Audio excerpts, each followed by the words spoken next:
Do you really believe that Americans would tolerate America giving up its sovereignty? Well, this whole administration, Rahm Emanuel, even Hillary Clinton, says don't let a crisis go to waste. So a crisis in which we have, as I show in the book, a 65 trillion with a T, unfunded liability. Money that we're going to have to pay out in Social Security, Medicare, Medicaid. There's no way of paying for it. I don't dispute your facts, but do you really believe that they, in their mind, want America to cease to exist? Because when you say it gives up its sovereignty, America, as we know it, ceased to exist. What I show is President Obama is post-American.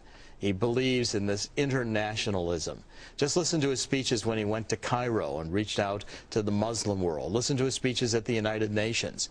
It's no longer, he puts down American exceptionalism. He does. Well, his answer was that, well, I assume the Greeks think, you know, there's Greek exceptionalism, et cetera, et cetera. So, you know, the United States, where is the shining city on the hill? Where is the defense of the U.S. middle class? But do you think are these just socialist policies, or are these policies that really would surrender American sovereignty? They really surrender American sovereignty, and I document that with the Economics in America for Sale. It's why I go through George Soros's writings, Zbigniew Brzezinski's writings. Well, let's go to Brzezinski here for a second. He was Jimmy Carter's his national security advisor, foreign policy advisor. Right, exactly. And he recently was quoted as talking about that if the Israelis deem it necessary to take out Iranian nuclear facilities to shoot Israeli planes out of the air. How is he on the list of the people that you blame? Well, because Brzezinski has advocated, again, that the United States, as a superpower, should not be dominant in world affairs. We should let international organizations like the United Nations even determine international foreign policy. Tell the White House what they can and can't do, where the president should first go to check with the Security Council. I mean, here's Barack Obama chairing the Security Council.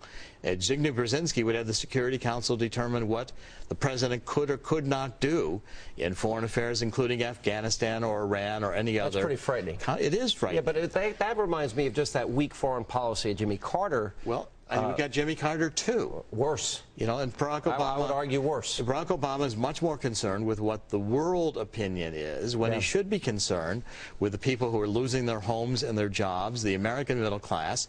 And that's why I'm calling in America for Sale for the rise of 21st century American patriots. All right, you got this last guy, this Columbia University Joseph professor. Stiglitz. Okay. And Stiglitz, again, is a good example because he's an economist, but he says, oh, globalism is fine. We should have international trade to the detriment of the United States, but we should have the underdeveloped countries be more represented, and U.S. wealth should be transferred to underdeveloped countries. So we're going to pay for their health care, too? And Barack Obama and Pittsburgh signed agreements, again, where the International Monetary Fund is going to allow greater governance for China and the underdeveloped countries. This, again, most Americans aren't aware of, but these technical agreements that come out of the international meetings often compromise U.S. sovereignty. It's kind of chilling what you're saying. You don't really paint a very optimistic picture. I am optimistic, and the book ends very strong. Well, you're optimistic because you think people will rise up against this. I think people will oppose it. I think what's going to happen, and has happened, the Tea Parties, the town halls, middle Americans are saying no to a global New Deal. And that's what America for Sale is all about. How you can organize your life to survive economic hard times, pay off debt, make sure you get your primary residential real estate, consolidate families, and then go back to the fundamental principles of the Constitution, the 9th and 10th Amendments, limited governments, and just say, no, international trade is fine.